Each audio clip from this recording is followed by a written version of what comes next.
Welcome to Joy Unfiltered.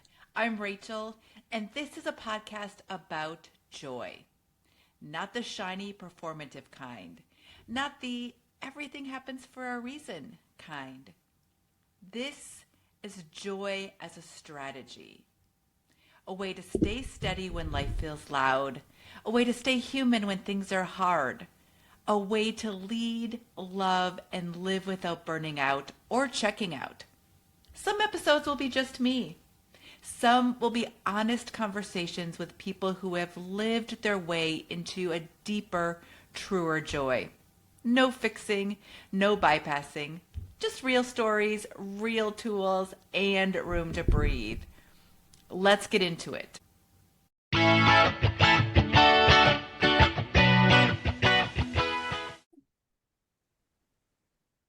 Well, welcome to or welcome back to Joy Unfiltered. I am Rachel, your host, and you are in for a treat today. I have another delightful guest with me today. So let me get her introduced so we can get on with the joyful conversation. I have with me today Dr. Holly King, who is a coach, consultant, and speaker who helps spiritually curious, service-based professionals, healers, and leaders move beyond pushing through, and don't we all want some more of that, into co-creating lives with the universe. Beautiful. Her integrative approach to living and leading blends practical tools and spiritual wisdom to guide overgivers in reclaiming their energy, restoring balance, and leading with clarity. When she is not guiding others through transformation, Holly can be found with her cats, Mercury and Orion, diving into a mystery novel or bringing a touch of Disney magic and cosplay creativity into everyday life. Sounds delightful. I'm so glad that you are here, Holly. Thanks so much, Rachel. I'm very excited to be here with you. Yes, and we were just talking just a tiny bit before the podcast. You are calling in from the Phoenix area. Those of you who know, Yes. I am from Minnesota, and we were just, talking about how, well, let me say, interesting the weather is behaving, right? So maybe the weather is going through a little bit of burnout and maybe needs a little more joy at sometimes too. Definitely going through some burnout here. Record-setting temperatures. Yes, you were saying 105 going to be in Phoenix. So definitely the Yes. sun is working overtime in your neighborhood. So let's start with that. So you, I don't believe, are originally from Phoenix, but would love to kind of know a little bit of your backstory, whatever you want to share with us, and how did you get into doing the work that you're currently doing? Yes, I love that question. So I'm originally from Denver, Colorado, although I lived all along the Front Range and in the mountains growing up. And I came to Phoenix kind of a long way around through a variety of life transitions. That's one of the things that I found kind of interesting about my life path is that I have all these kind of pivot points that happen along the way and lead me into new adventures and opportunities. And Phoenix was one of those where I'd actually visited while I was living in Portland, Oregon, and fell in love with it and said, gosh, I'd sure love to move here. And when I had an opportunity to leave the Pacific Northwest, I ended up coming here after looking at a few different cities. My criteria were warm and sunny, and I have met those. You certainly have in Yes. Phoenix, warm and sunny, warm and sunny. Indeed. Yes. Yeah. So tell us a little bit of, oh, sorry, yeah. go ahead. You go ahead. Oh, no problem. Thank you. So I kind of in this path, I have been in the education and nonprofit leadership space for most of my career. And I really started out with focusing on teachers and school leaders. My business is called Empowered Educators because I really wanted to focus on empowering the educators that are in the classrooms and in schools working with our next generation. And that has shifted as I've grown in my own leadership development processes over time to really focusing on leadership, dealing with burnout, how people really come back from the life challenges and balancing all the things that we often have as high capacity humans. And I love incorporating my own personal development journey and learnings. I'm a serial learner. I have a million certifications and all the things, as probably some of you can relate to.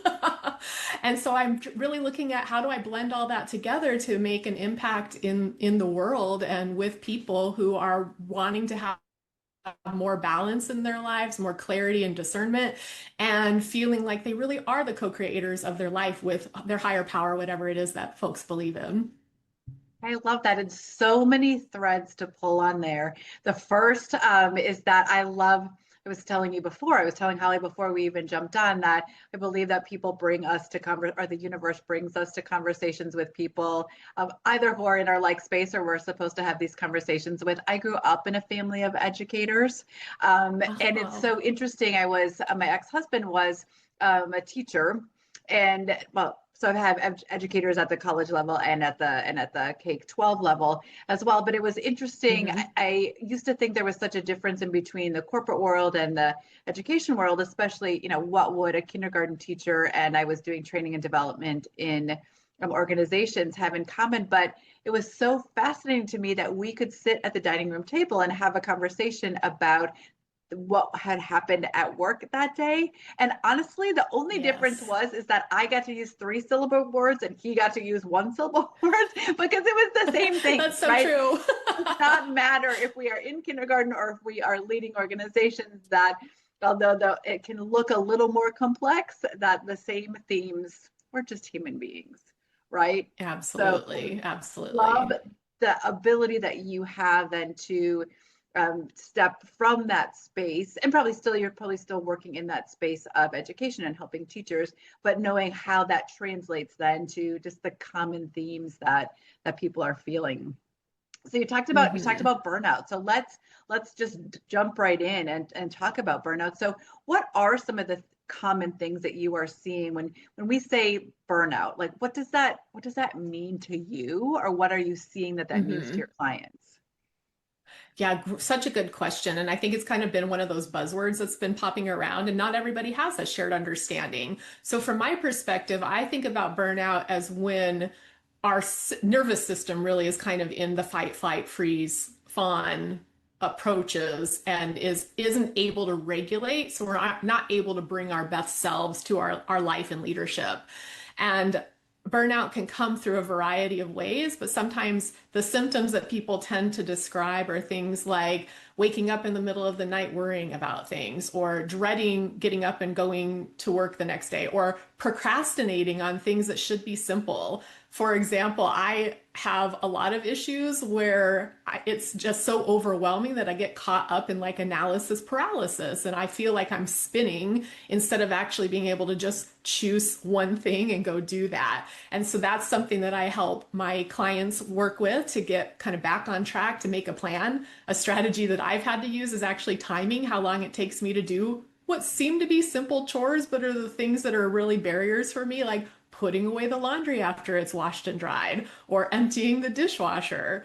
Uh, and I just have a lot of those kinds of things where it's like the daily living activities seem to kind of fall apart. Or maybe we have a keystone habit that if we don't do that, it breaks down our willpower or our ability to be really functional for the rest of the day. And so those are kinds of the daily living symptoms I see of burnout, in addition to a lot of the other kind of physical, emotional symptoms that get talked about, like depression or overeating, those kind of coping strategies that we use, which really goes back to that nervous system regulation. Sure, absolutely. So some of the things that heard you say, and I think that it's important for us to, for everybody listening to kind of know that because they might not associate, because I do believe burnout feels like an overused word, right? Sometimes, but hmm you're really getting into the symptoms. So waking up in the middle of the night, dreading going to work, procrastination, depression, overeating, those some of those things. So if you're experiencing some of those things, they might be symptoms then of burnout. So I mean, not love. hmm So to recognize that. So even if you don't like or Yes. if you're kind of recoiling at the word burnout and oh, that's not me. If you are feeling some of these things, you maybe then are getting into that whole nervous system kind of dysregulation, right? Which I would love to know what your Mhm. definition of that is as well, because I think that certainly is, and I talk about that a lot about joy, about how joy helps us regulate our nervous Mhm. system. But like, what is your definition when Absolutely. you talk about that? What does that mean to you? Yeah, so I think the kind of the bare bones of it is that you just don't feel right in your body. I would say that's a simple way of it, where for me, I describe it as when I do get re-regulated, I feel like I'm myself again. That's the phrase I tend to use. I'm like, wow, I just feel like myself again. I'm so happy. And typically that's because I've done the physical regulation components. I've been shifting my thoughts through joy and gratitude practices, and that helps me get back to a place that feels more like my normal. Sure. So let's talk about that, because that was the other thing that I wrote down, is that you talked about or you touched on one strategy in terms of Mhm. timing. So let's talk about maybe some other strategies that you have when people are experiencing some of these burnout symptoms. So I'm assuming that the timing piece is saying that, okay, well, I'm going to let you talk more about the timing piece. So that was strategy number one. And then it sounds like you have a couple of other strategies that people can use as well. Sure. Yes. So I think that in general, one is really recognizing when our bodies are giving us the signals that we're having this dysregulation. Because without that awareness, it's hard to do anything else because we tend to be, if we are in fight, if we're in flight, when we're in freeze or fawn, those kind of reactions to our environmental factors that shut down our cognitive processing in our brain, it's really hard for us to step out of that and shift it because when we're in that survival mode, it's almost impossible actually to do anything different than just try to be in survival, and that's where we go into those coping mechanisms. So the first thing is really being able to somehow create some space for yourself of being able to be the observer, to recognize that, oh gosh, look, I'm having burnout, or I'm in freeze right now. I'm trying to avoid this situation because I'm uncomfortable and I don't know what to do here. So just creating a little bit of a pause, a mindful space to be able to recognize and acknowledge that is kind of the first step.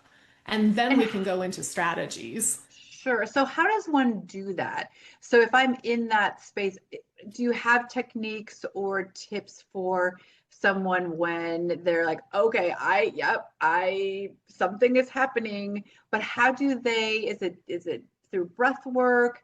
Is it through Mhm. journaling? Is it through like, what are ways in which that you walk your clients through then even that first step of creating space and awareness? Yes, thanks for asking that. I would say the most accessible point is breath work because we can do that no matter what our circumstances are. Some of the other strategies, like journaling, is really effective too. But again, we have to be out of the survival mode and into cognitive thinking to be able to do journaling and have space, and time away from whatever else is going on in our lives. So breath work is a really great one. I also use emotional freedom technique, tapping.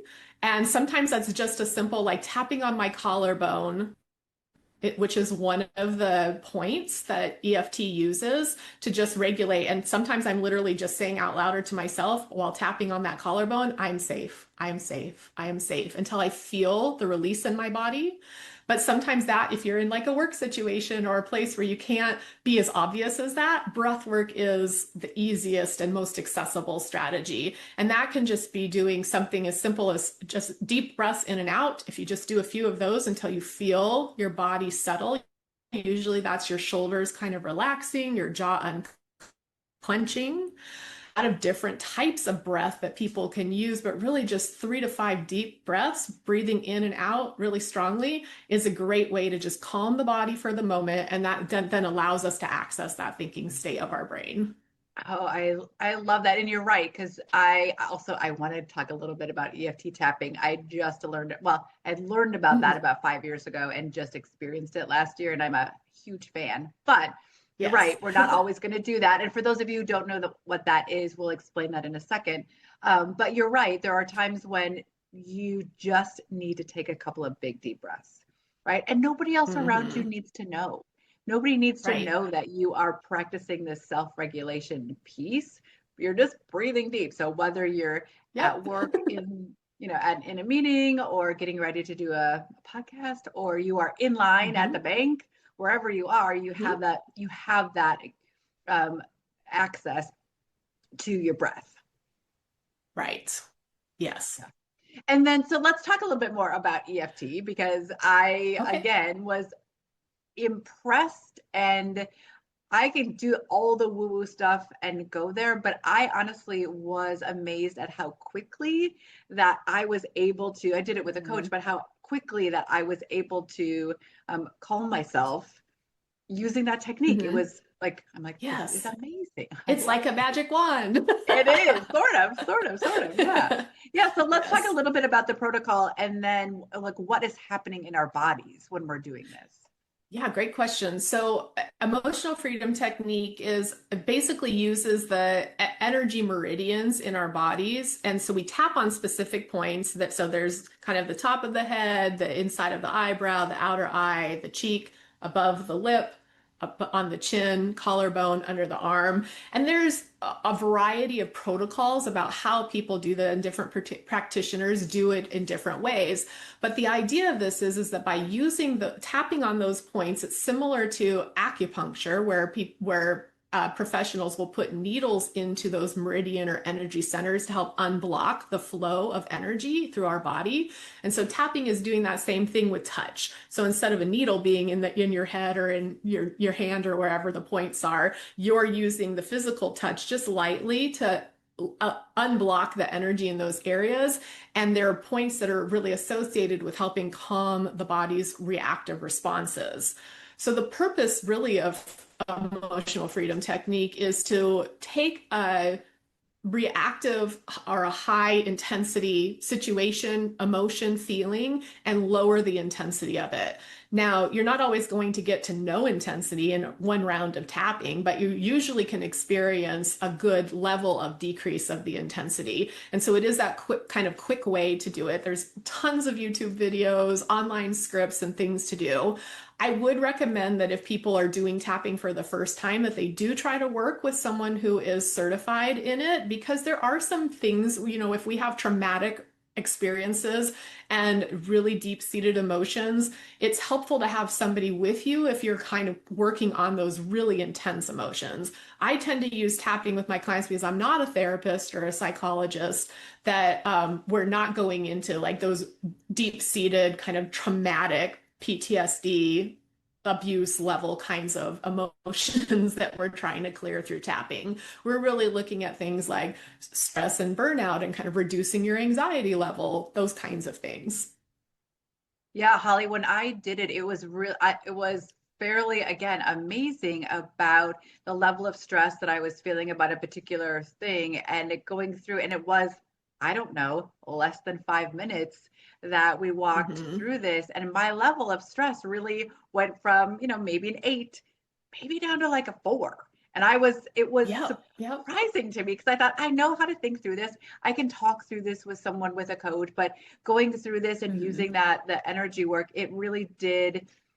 I did cry, but I also went from the stress to the tears all the way through, like, oh, okay, I feel okay about this now. Not that it was gone, but so those of you listening that haven't tried it, I appreciate your explanation of that, because it feels really accessible. And yes, I would also say to either work with a coach or somebody, especially when you are just first starting out, but it is something that you can do by yourself, right? So if you're not in line at the bank and you feel like tapping on your face, because there are different places to do it, maybe at home, try it and use it, or in your office behind a closed door. Yes. And you can even tap for things like weight loss or bringing money in. So it's kind of fun. There's all kinds of ways to use it. That's maybe different than just dealing with a difficult emotion that you're experiencing. Sure. I'm going to do some research after this then. That's amazing. That's amazing. All right. So now we've created this space, either through a couple of those techniques. We've used some breath work or some EFT tapping, or, gotten through. So we know this is happening. We're ready to deal with this. What happens next? Like, what's our next step after that? Yeah, so the next step is really looking at kind of the rewiring process. So when we get our nervous systems in a state where we can then proceed, we have the opportunity to choose differently. So sometimes that is looking at a different reaction or a different strategy or thinking about the future. If this situation happens again, what can I do differently that can have a different result that's of more interest to me? It's also places where we can do kind of mindset work, whether it's journaling, whether it's using affirmations to shift our mindset, whatever really is of interest to people. This is the great time to bring in joy. Like I love doing joy lists. And especially when I'm in that place where I've been kind of in depression or anxiety and I've been able to get that pause, when I want to then shift my state into a better feeling place, that is when I go to gratitude and to joy. And I actually keep in my bullet journal a list of all the things that make me happy and bring me joy. And so I look back at that. So that's a great strategy I recommend people do is creating a joy list, not when you're in the midst of feeling terrible, but when you're actually kind of happy and things are going well. Just note down what are the simple things and what are the bigger things. Like for me, I love Disney, so going to Disney parks brings me joy. That's on my joy list. But also is taking a bubble bath or reading on the couch with my cats. So it's those little things, being out in my backyard and listening to bird song. And then when you know what those things are that bring you joy or that you have that gratitude about, intentionally bringing joy into your life when you're not feeling it as much is the next step, in my opinion, where you actually say, okay, if I know that listening to birdsong outside brings me joy and I'm not feeling that right now, I'm just going to go outside for 15 minutes and listen to the birds sing and enjoy the sun on my skin. Yeah, I like that. And I like the fact, Holly, that you say that it is something that we need to, because I talk about this a lot as we are creating joy habits, is that when you are feeling good, create that list. So Hmm. practice. It's easier to Yes. practice joy when we are feeling joyful, right? But we can continue to practice and notice that when we're not feeling as joyful. And if we need Mhm. that list, then that's what those lists are there for. Yeah, absolutely. Exactly. So I would love to, because again, I'm big into like definitions and what, not assuming what people are thinking when we use Mhm. words like journaling and affirmation. So can you talk a little bit about what like a protocol or how you use journaling or how you might use that with your clients or affirmations, both and so Sure. definitely. Yeah, I have a couple of ways. So for me personally, journaling is one of my keystone habits. I started years ago, literally like in 2012, with Julia Cameron's The Artist's Way and doing what she calls morning pages, which is basically kind of your brain dump in the morning. So I've done that almost every day for 13 and a half years now. And it is one of those things that if I don't journal, I notice that things start falling apart later in the day. So for me, it's a keystone habit, super important. That is a little bit more of a time commitment than some people like. Bullet journaling has become very popular where it's literally just like little bullet points, 3 or 4 things. You could do just a gratitude journal of 3 or 4 pieces of things you're grateful for about your life from the day. If you do it at the end of the night before bed or first thing in the morning of something that happened the day before. People sometimes like to journal to process situations. I use my journaling a lot for that. I also do what one of my business coaches calls wealth scripting, which is where I'm thinking into the future that I want as my life. And I write it as if I'm in that future now and all the things that are how my life is. So it's kind of like making a vision for your future, but you're writing it as if it's in present tense. And that's a really fun way to do some journaling that gets your juices flowing and creativity and feeling good about life. Yeah, absolutely. And I am a huge fan of that book as well. I'm not sure how many years Mm, ago that I read that, but those morning pages certainly are a staple in my life as well. And I love, which I want to get back to, so I'm going to put a little pin in Keystone Habit because you've said that a couple of times, and I just want to make sure mm, that everybody knows what that is as well. But I heard you say about journaling that there are different ways that we can use them for different reasons, right? So those morning pages for me, and it sure. sounds like for you as well, can help to process. And it's a little, when I talk about those that way of journaling, it's a little about free writing, that I don't really know where I'm going to end Hmm. up. Sometimes it's about something, but a lot of times I just start writing knowing that I'm going to write for 3 pages and I don't even know what is Yep. going to happen during that. Sometimes nothing, and sometimes Yes. amazing things happen, right? So I heard you say Absolutely. that. Yes. You also talked about we can do bullet point journaling or gratitude. So, just writing things Hmm. that happened or that we're grateful for. And then the third thing that you said is also future writing, right? So that we write as if, Hmm. right? So I am writing as Hmm. if I already have $1 million, right? Or I'm writing as if I Hmm. am living on the beach in California. May or may not be things that I wish for or working towards. But so future writing those things so let me ask you then. So if I am doing the future writing, isn't that just dreaming? Like what's the benefit to my brain if I am doing that future writing? Hmm. Ooh, that's such a good question and very juicy. I think from my perspective, it is kind of putting us in a more receptive state to bring those desires to fruition. I talk a lot about kind of conscious co-creation and that's like in the realm of manifestation. So people, again, buzzwords, but really trying to think through of like, these are the goals that I have for my life. This is my desired future state.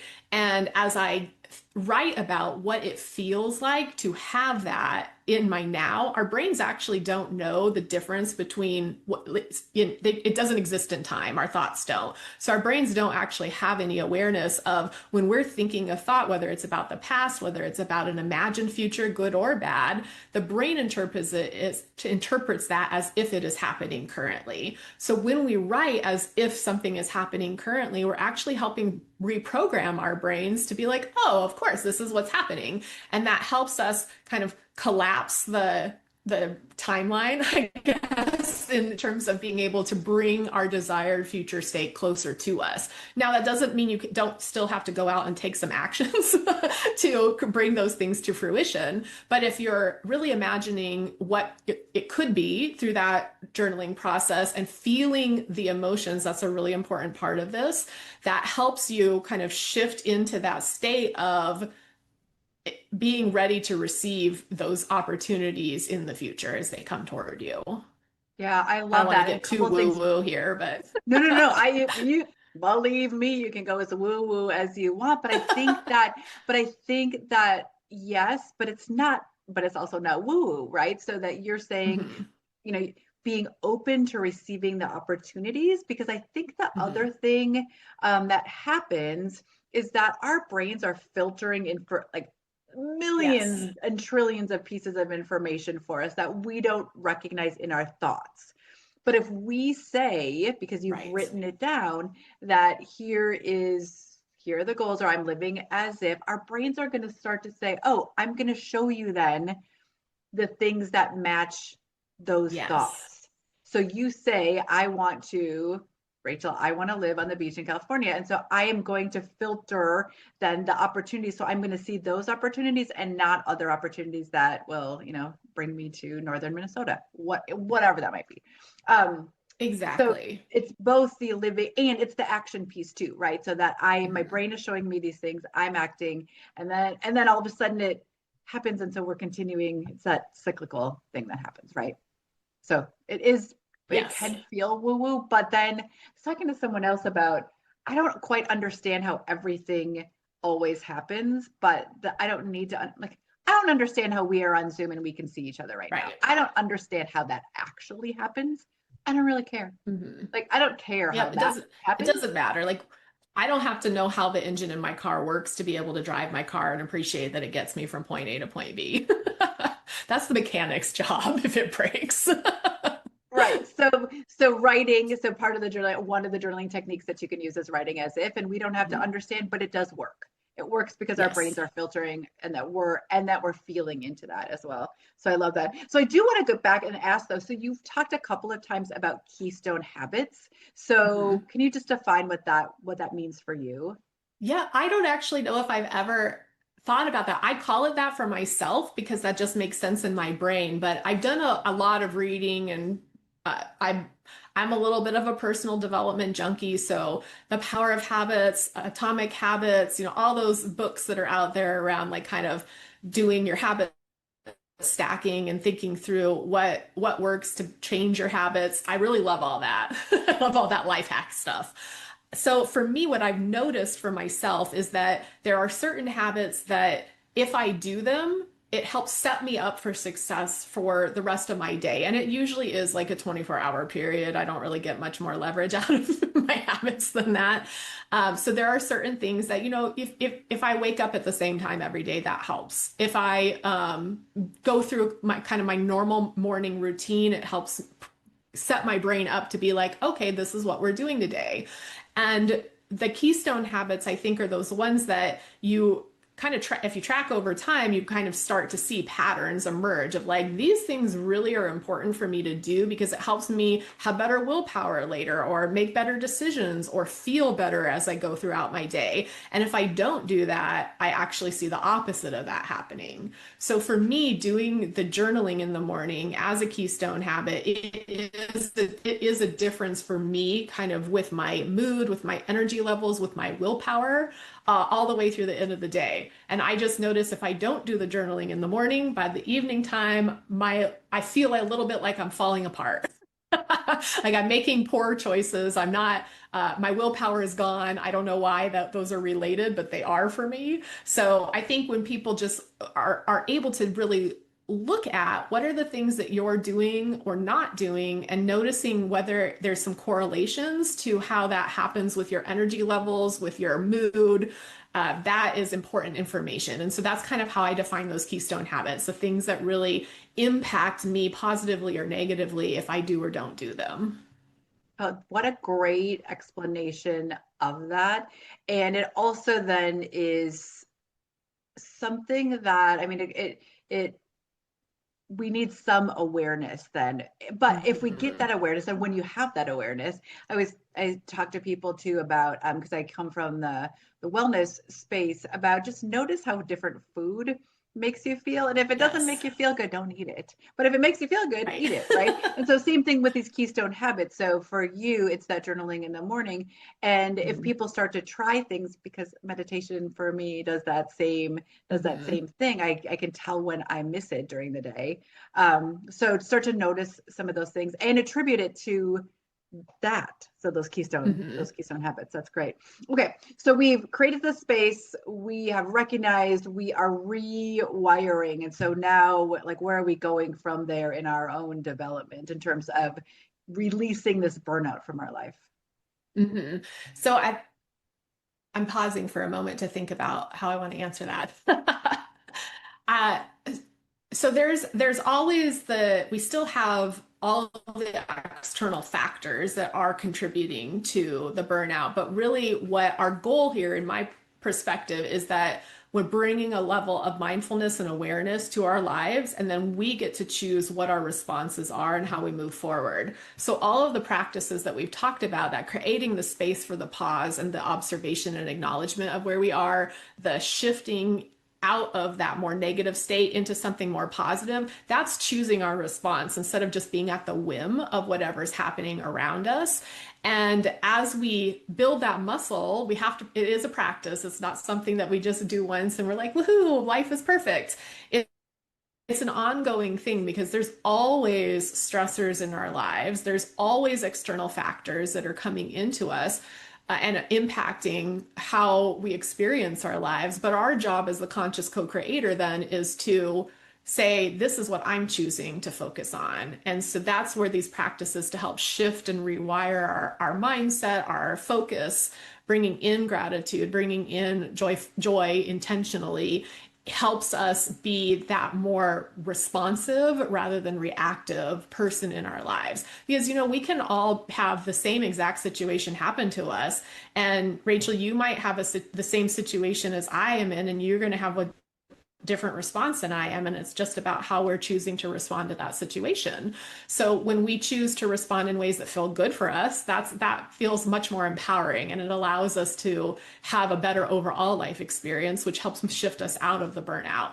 And sometimes we have to really look at what's contributing to the burnout because sometimes it is our own attitude and perspective, but sometimes it's the situations that we're in. And so there are sometimes more important, drastic measures we have to take, but we have to look at where our leverage points are. You know, one of the best pieces of advice my mom ever gave me was when you're in a situation you don't like, is you've got two choices. You can change your attitude or you can change your situation. And that's a little mantra I keep with me all the time. So when I'm feeling some kind of way about whatever's going on in my life, I'm like, can I shift my attitude here?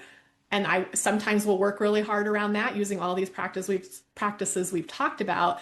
And sometimes attitude alone isn't going to fix the thing. So then you go into, okay, let me change the situation. And that can be an environmental change. It could be changing the relationships that you're in or how those relationships work. It could be changing the job that you're in, the place you live. Like there's a lot of things to varying levels of extremes that we can do to change our situation. Right. Well, go mom. First, let me say Yes. that. Go mom. You know, our moms know things, right? And then the second thing that brings me to that, yes, that's where it might be helpful to have a coach and sometimes too, because Yes. as we are going through, you're right. I think it is important. And what you said was that we need to practice this shift in attitude. So it is a practice. And you're right. We probably never get to fully actualized people, right? Because it's Absolutely. our life is about that and about learning. And you said that is a joy of yours, is to Mhm. continually learn. So as we are practicing choosing joy or choosing um, actions or reactions, and choosing our attitude, Mhm. it does help sometimes then to have a coach such as yourself so that we can talk through, all right, have I done all of the things that I can do to change my Mhm. attitude, or do I need to change the environment? Yes. And that's so important because when we're in the middle of our lives, we don't always see the other possibilities. We get really tied into, you know, it has to be this way, and we're trying to control things. Maybe that's just me. I'm a control freak, but it's probably resonating with other folks too. And so having someone who's not really there, they don't have any skin in the game. Really, they're there to support you, but whatever you choose isn't having some kind of impact directly on them and their lives. So they can provide that outside perspective and help you see things that maybe you are blind to, or giving you some feedback sometimes that we don't want to hear, but that's a growth experience too. And really helping us think through with support, what can we do? What is in our control? What is in our area of influence? And then how do we move on productively? Right. Well, also, I would assume that it's seeing that, but it's also seeing both the granular picture and the big picture. Mhm. Because as an Yes. individual, we are living our lives minute to minute. Like we are in that, like making those minutia decisions because we have to, Hmm. because we're right there, right? But a Right. coach can say, okay, I can see those individual decisions, but I can also see the bigger picture, which is sometimes more challenging as individuals to step out and see the bigger picture of that. Yeah, that's a The great other point. thing, Holly, that you have said a couple times too, is you talk about you are co-creating your life. So talk Mhm. to us a little bit about what that means to you. The Yeah, for co-creating. Who are me, we co-creating with? yeah, well, for me, that is, I call it universe or source. It's in my personal philosophy of life, we are surrounded with some higher power, and we're also that higher power. You know, whether you are Christian or believe in another kind of major religion, or you're more secular, there's lots of ways for us to look at this. But from my perspective, I kind of see us all as we are source, and we also have source around us to tap into and to rely on. And I use source because it's kind of like, not, it doesn't trigger most people with different like religious backgrounds and things. So, but you can call that God, you can call it higher power, you can call it your higher self, whatever makes sense to you. That's really what I'm talking about, is that higher intelligence that's beyond us, but is also within us. And so when we're co-creators, we're being very intentional about partnering with and acknowledging that that is within us, that we are part of that creative force in the universe, and that we can work with that creative force to help us manifest or bring forward, achieve our goals, whatever it is that we're trying to step into in our lives. No, lovely. With is honestly one of my favorite words. So I love that you use that because we are co-creating with. Yes. And yeah, I love that you, I mean, I firmly believe that we are with ourselves and there is energy, however you want to describe that in the universe. And that's there is science around that. There is, I mean, we're all energy. Hmm. That's all we are. We just happen to be Yep. vibrating on different levels. But that using then that energy to one co-create, but I think it's also sometimes just about knowing that you're not alone, right? Hmm. That you are doing this with some other energy. So sometimes I think for me that just even gives me a little bit of solace knowing that, oh, even though I feel physically alone sometimes, that I'm never alone because there's some energy that's with me too. So Yes. that's just beautiful. Um, this is such a lovely, I mean, I love all of the things that you are doing. So how does, I mean, we delved into this a little bit, but how do I decide, like, how do I know that I need a coach that is going to help me realize that I am co-creating, that I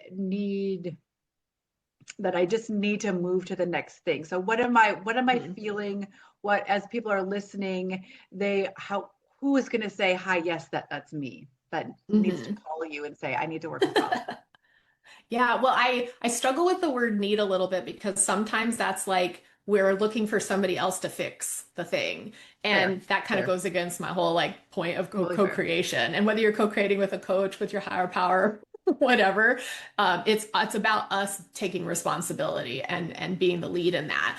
But I do think when people are looking for a coach and feeling that call to go a little further, I would say it's typically when they're feeling like there is a greater impact or a next step that they're wanting to take, but it feels too big maybe to get Mm, there on their own, or maybe they've been trying for a while and nothing has shifted. And so that's when calling in your reinforcements can be a great strategy to seek folks who are experts in doing the thing or helping people do the thing that you're wanting to do next. So whether that is stepping into more authentic leadership in your work roles, whether it is being a more empowered teacher in the classroom, working with your students, whether it's being a better parent, seeking a job promotion, like there's so many parts of life that can really benefit people from getting some external eyes on the situation, some guidance from people who have maybe been where you are and have achieved things, or have worked with a lot of people to see the trends and patterns of what could help you move forward quicker than maybe you could do on your own. yeah, that's beautiful. So having said all of that, as we kind of wind down here a little bit, is there anything that we haven't talked about that you think isn't really important for listeners to know, or anything that you really just want them to walk away with after listening to last 45 minutes or so? Yes, I think that a lot of times people we're kind of raised, at least in the Western culture, of individualism and doing things ourselves. And I think that a lot of what we've talked about today, we've talked about a lot of individual effort, but what really opens things up for people is being in the context of community and connection. And that goes for that conscious co-creation. That is a connection with community. And it's also around being in a coaching program or working individually with a coach, and is building your own network of support in your own life. So I think where we want to help people really shift is not thinking you have to do everything yourself, Mm. not, especially when you're in burnout, people tend to isolate because you're not feeling like your best self and you don't want to be around other people because you don't want to drag everybody else into your depression or your anxiety or worries. And so you feel like you have to handle it yourself. And that's really can be a little bit dangerous for our mental health. So those are the times really to seek out community and support, whatever that looks like for you. That is such a good point because you're right. And even thinking about times in my life where I have felt that burnout, you're right. The last thing that the last thing that sometimes I wanted to do is do anything, is do anything, Yes. but reach out. But that is so antithetical to how growth is going to happen. So Mhm. appreciate the focus on connection and community. So if people are listening and they think, oh, this is great. Yes, I'm in those things. I'm feeling that.